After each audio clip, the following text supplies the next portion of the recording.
তো আমরা দেখব আজকে রাউন্ড অফ করার জন্য রুলস। রাউন্ড অফ কি? রাউন্ড অফ বলতে বোঝানো হয় আমাদের কাছে যদি একটা সংখ্যা থাকে যেখানে দশমিকের পরে অনেকগুলো সংখ্যা রয়েছে, তো আমরা কিছু সংখ্যাকে এখান থেকে বাদ দিয়ে শুধুমাত্র একটা কি দুটো সংখ্যা নিতে পারি।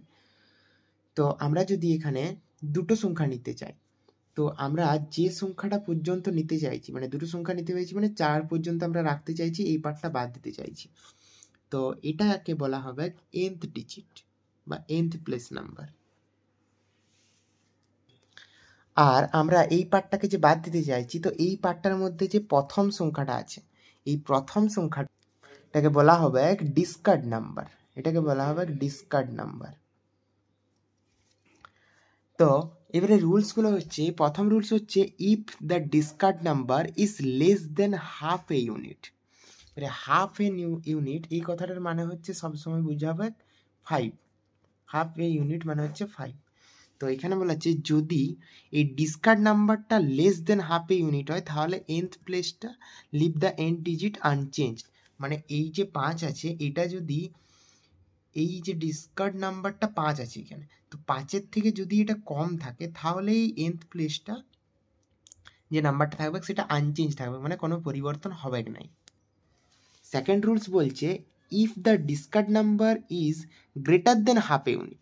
মানে যদি ওই ডিসকার্ড নাম্বারটা, মানে এই যে প্রথম নাম্বারটা যেখান থেকে আমরা বাদ দিচ্ছি, সেইটা যদি গ্রেটার দেন হাফ ইউনিট হয়, হাফ ইউনিট মানে 5, তো যদি 5-এর থেকে বেশি হয় তাহলে nth প্লেসে অ্যাড 1 হবে। মানে এই যে যদি এটা 5-এর থেকে বেশি হয় তবে এখানে এক এক যোগ হবে এই nth প্লেসের সাথে, আর তারপরে এটা আমাদের বাকি পার্টটা বাদ যাবে। থার্ড রুল বলছে if the discard number is exactly half a unit. মানে যেমন এক্ষেত্রে আছে, যদি ডিসকার্ড নাম্বারটা এক্স্যাক্টলি 5 হয় তাহলে যে রুলসটা ফলো হয় সেটা হচ্ছে if nth place leave the nth digit unchanged if it is a even number. অর্থাৎ যদি এই nth প্লেসে যে নাম্বারটা আছে সেইটা যদি একটা ইভেন নাম্বার হয়, আর যদি এই ডিসকার্ড নাম্বারটা এক্স্যাক্টলি 5 হয় তাহলে এই nth প্লেসটা যেমন আছে সেরকমই থাকবে, অর্থাৎ আনচেঞ্জ থাকবে। But increased by 1 if it is an odd digit. যদি এই nth প্লেসটা একটা অড ডিজিট থাকে আর এই ডিসকার্ড নাম্বার যদি একদম এক্স্যাক্টলি 5 হয় তখন এটা 1 বেড়ে যাবে। তো আমরা এই তিনটে রুলস এবার এক্সাম্পল দিয়ে দেখব। তো ফার্স্ট নাম্বার রুল বলছিল যে যদি এই নাম্বারটা যে ডিসকার্ড নাম্বার আছে সেটা যদি 5-এর থেকে কম হয় তাহলে nth প্লেসে কিছু চেঞ্জ হবে না। তো আমরা একটা নাম্বার নিয়ে নিচ্ছি 10.45 and 3 2 1। তো আমরা এখানে 4 5 নেব, তাহলে আমার এখানে এই 5টা হচ্ছে nth প্লেস আর ডিসকার্ড নাম্বার হচ্ছে এইটা হচ্ছে ডিসকার্ড নাম্বার। তো এইখানে আর কি আছে, 5-এর থেকে কম আছে, 3 আছে, তাহলে আমরা এটা বাদ দেওয়ার জন্য nth প্লেসে কোনো চেঞ্জ হবে না, তাহলে 10 ইন্টু 10.45। এটা হচ্ছে ফার্স্ট রুল। এবার আমরা সেকেন্ড রুল দেখব। সেকেন্ড রুলে বলছে if the discard number is greater than half unit. যদি ওই ডিসকার্ড নাম্বারটা 5-এর থেকে বেশি হয় তাহলে nth প্লেসে 1 যোগ হয়ে যাবে। তো আমরা একটা নাম্বার নেব 10.45, 5-এর থেকে বেশি অর্থাৎ এখানে 6 নিলাম 2 1। তো আমরা এখানে শুধু 4 5 রাখতে চাইছি, 4 5 পর্যন্ত। তো এই 5টা তাহলে আমাদের nth প্লেস হয়ে গেল আর 6টা হচ্ছে ডিসকার্ড নাম্বার। তো আমাদের ডিসকার্ড নাম্বার কি আছে, 5-এর থেকে বেশি আছে, তাহলে nth প্লেসে 1 যোগ হবে। তাহলে 10.4 1 যোগ হয়ে 5টা এখানে 6 হয়ে গেল আর এই পার্টটা বাদ চলে গেল। 6 to 1টা এই পার্টটা বাদ চলে গেল আর এটা 1 বেড়ে গেল। হচ্ছে থার্ড রুল। থার্ড রুলে আমাদের দুটো টাইপ আছে। একটা হচ্ছে যদি আমাদের এই nth প্লেসের মধ্যে nth প্লেসটা একটা ইভেন হয় তাহলে একটা জিনিস হবে, আর যদি অড হয় তবে একটা জিনিস হবে। তো যদি আমাদের ইভেন হয় আর ডিসকার্ড নাম্বারটা আমাদের এক্স্যাক্টলি 5 হয় তাহলে এটা কোনো চেঞ্জ হবে না, আর যদি অড হয় আর ডিসকার্ড নাম্বারটা এক্স্যাক্টলি 5 হয় তখন এটা 1 যোগ হবে। তো আমরা প্রথমে ইভেনের ক্ষেত্রে দেখব। ইভেনের ক্ষেত্রে তো আমরা একটা নাম্বার নিলাম 10.44521।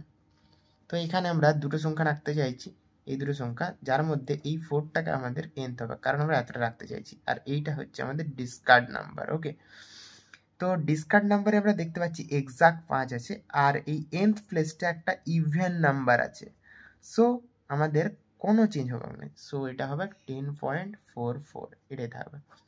এরপর আমরা অডের ক্ষেত্রে দেখব। তো আমরা একটা নাম্বার নিচ্ছি 10.43521।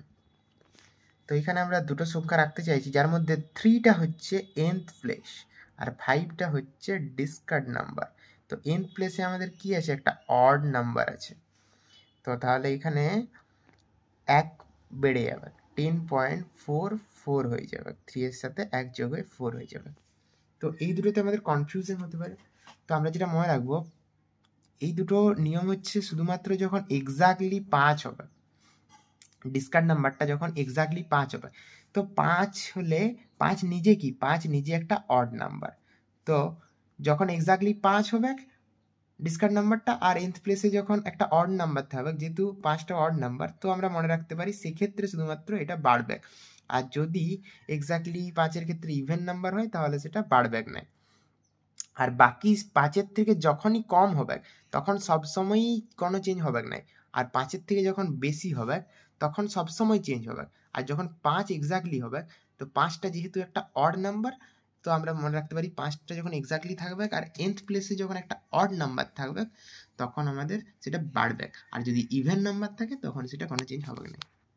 তো আমরা যদি গোটা ব্যাপারটা সামারাইজ করি, এই তিনটের মধ্যে হয়ে যাচ্ছে, যদি ডিসকার্ড নাম্বারটা আমাদের 5-এর থেকে কম থাকে তো সবসময় আনচেঞ্জ থাকবে nth প্লেসটা।